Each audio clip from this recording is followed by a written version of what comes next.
Hello, everybody, and welcome back to another Para Bellum Spotlight. I'm joined once again by Konstantinos Hello, everyone. as we take another quick look across the world of EA.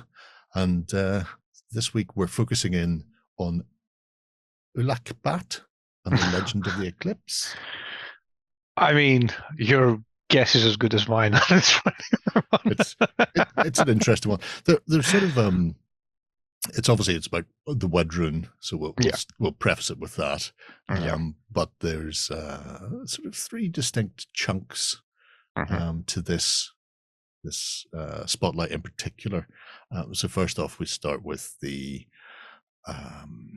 legend of the Eclipse, and the Eclipse is not the moon-based astronomical body style of eclipse that we would think of. I mean, let's start with it's a legendary name, and there's a whole legend around the name. So I think we can all accept that it's quite exaggerated. But the idea is exactly that there was an apex in that oasis when the Wadrun first arrived. They already found an apex there that was gargantuan. So, okay, the historical facts might be a little different than what we read in the Spotlight, but Cougar was or is, because the legend says that he's still trapped below the spire, below the oasis, I'm sorry. It was big enough to kind of swallow the sun or the moon, or it is very heavily influenced by Mesoamerican myths and how they play with exactly such phenomena as an eclipse, how a great beast can swallow the sun or can swallow the moon, or which is not only Mesoamerican, but I think the inspiration for this particular one was Mesoamerican.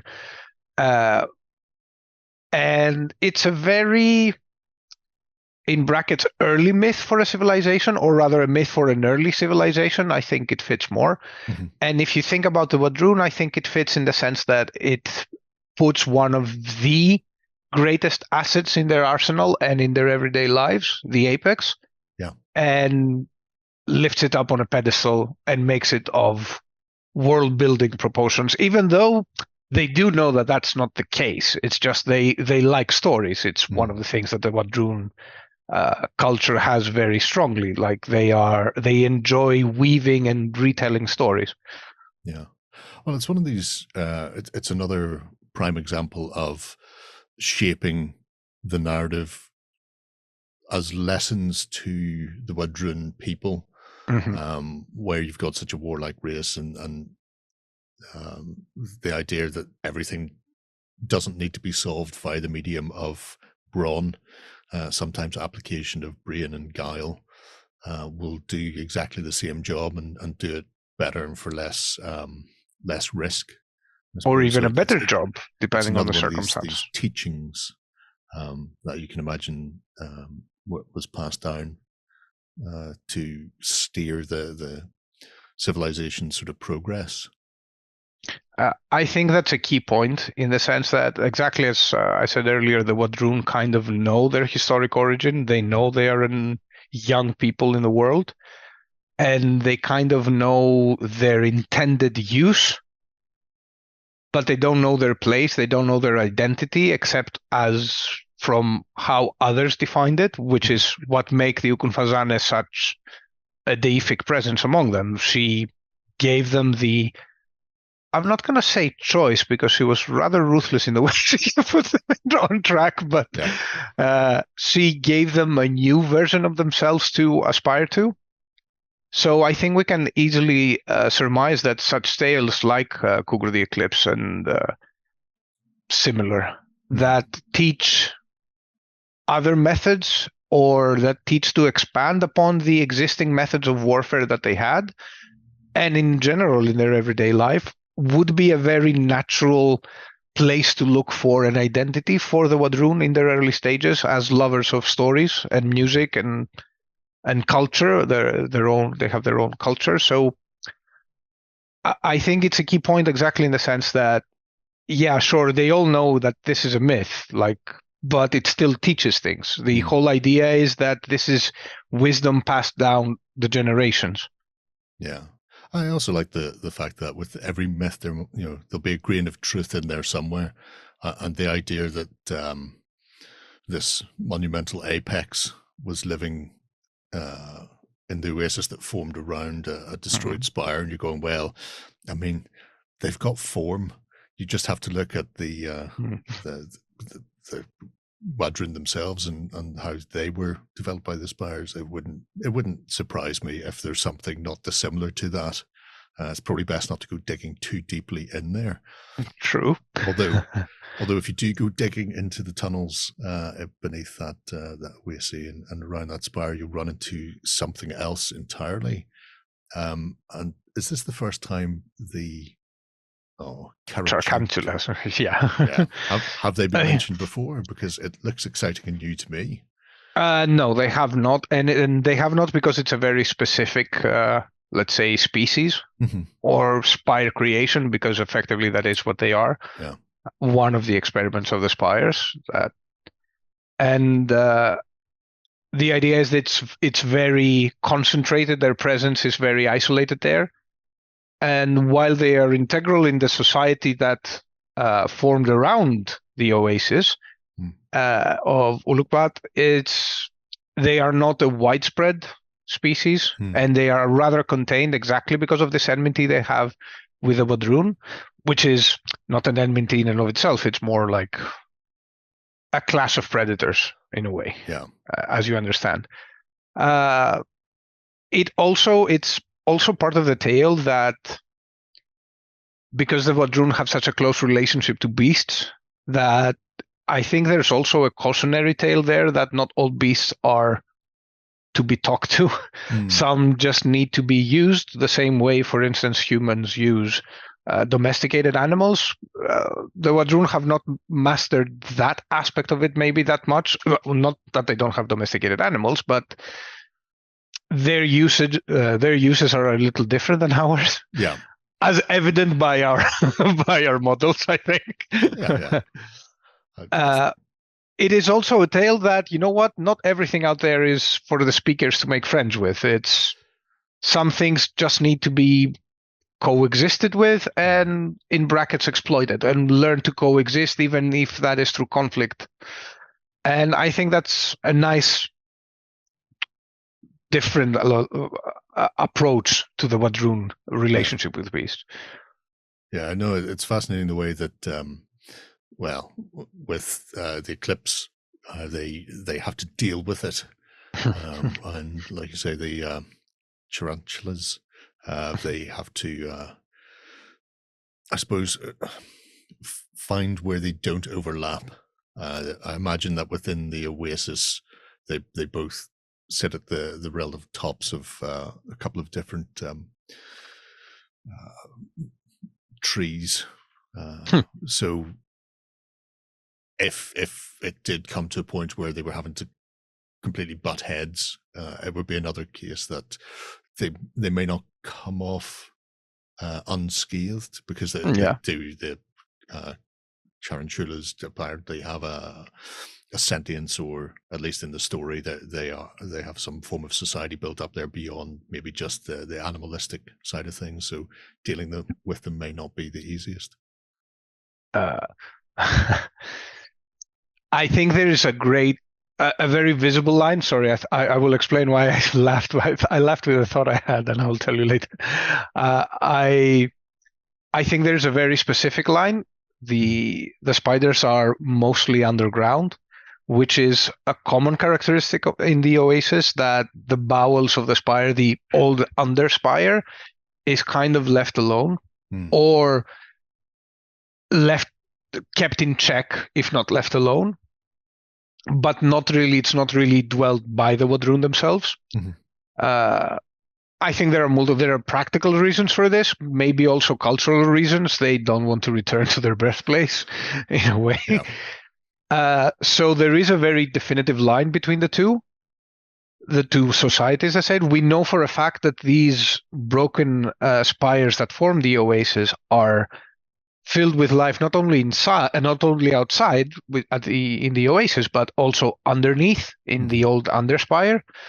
So there are there is a whole world there, and it is. I think that's part of the exciting kind of hidden aspect of this spotlight, that we know about them, but if they don't eat Wadroon every day or they're dinosaurs, what do they eat? There are other things there that they can sustain themselves on. I guess the point then, if you think about it, then if the Wadroon ever did go to war with them and wipe them out, were they the barrier preventing something much worse coming up? Possibly. Possibly. It's probably not a good way to go. Which brings up that from a certain point of view, one could argue that the web that in the myth is weaved around the Eclipse could be a metaphor for them keeping the Eclipse, or whatever the Eclipse is, if it's not an apex or if it's something else, keeping it in check, but it's them keeping it in check anyway. Yeah. So it makes for an interesting story for an oasis. It leaves things and ideas open for players to do stuff what they want. And that's why I left earlier. I told you I'll come back to it. I had this thought, we could make them actually be an early form of abomination, and that's why they're intelligent. There are people trapped in them. Oh my God, that's horrible. That's horrible. I know, and yet I smiled. I mean, yeah, I can see that. I can see the potential for the multi-limbed, strange-looking doohickeys. There's another little tidbit at the end as well about the Wadroon within Ulakbaat making use of the spider silk for various things within the oases, and I particularly like the idea of them spreading their teachings through the cult of famine, using the little knots and textiles. This is something we have actually discussed in private, that this is a very fitting idea for the Wadroon. And we thought that this is a prime place to do it. The material is very good to create something even more intricate than we know in real life about the knot language, let's call it. There is an actual name, but it eludes me right now. It's either Kipu or Kupu. No. I mean, that is one of the languages, but this form of kind of writing has a specific term. Specific term. Like calligraphy or something like that, which now escapes me completely. I think it is a very fitting idea that we match there. I am very willing to give you quite a hefty credit for that idea. It's strange how these people only get to see the little 10-minute segment that's true. That goes out, but the discussions are wide ranging on both sides. But I love the idea of the Wadroon having a developed form of record keeping and writing as well. It means you've got the oral traditions within one particular tribe or collection around a city or an oasis or whatever it happens to be, but by having a recognized form of record keeping, that allows transposition of ideas as well. Exactly. Within the oasis. Exactly. And it is one of the things that the Ukunfazane, the Lady Conquest, kind of promoted very early on, after she returned from her travels and found the Wadroon in complete war with one another, and whipped them to shape, for lack of a better term, even though it is quite accurate a term. One of the first things she did was try to teach them a language that would be closer to what other races spoke, so that there would be future communication or the ability to learn something so completely different than the very specific sounds and frequencies that the Wadroon would be able to use. And of course, that came along with exactly things like storytelling and record keeping. And it's just that in this circumstance, in this oasis, it fits that something new sprouted from something very specific that it had, and their fascination with the strains of web they use. We thought it would be a very natural place for something like that to occur, for develop a whole written language, if not a complete written language, then at least a written language similar to hieroglyphics that passes on ideas more than specific words, would be very fitting for a society like this. And from there it spread, because it is a very nice way and a very it's such a specific form of communication that it fits the cult of famine so well that this is a very good way for us to pass down stories, because it communicates ideas but not the details. So the stories keep evolving and are enriched every time by its storytelling, its generation, and as time passes. We thought it was a very nice fit. Yeah, it means while the story maintains a through thread, so to speak, within individual areas or groups, then they can make the details their own. So you have the story, but then you adapt it to what the tribe around you actually need to know and need to see. Exactly, which tells us that myths similar to the Eclipse would be found in other tribes under a different name, a different beast, or a different entity, or a different power, or a different anything. And that is something that the Wadrun have it ties them together without the ties being too strong. Yeah. It's a common culture, but it's not a common history in many ways. Like the roaming tribes, by definition, don't have a common history with any of the oasis tribes, for instance. Yeah. Their lives and evolution have been completely different. And now with many of them migrating into the 100 Kingdoms, we will see that even more evidently. Like metal all of a sudden is not such a rare commodity. Sure. So I'll leave you with that tease there. Okay, right. It's like that. Well, there you have it, folks. Once again, Konstantinos not telling us what we want to know, but telling us what we need to hear, and that is probably the most important thing. The Spotlight... It's worse. It's just what I decided. That's so bad. Right, the Spotlight is up and over on Para Bellum's website. We'll drop the link below. I hope you enjoy this one, and if you've any questions, please drop them below as well. Until next time, bye-bye. Go ahead and check out our other content on screen now. And while you're at it, why not hit subscribe and remember to ding our dong. Go on, you know you want to click it. Go on.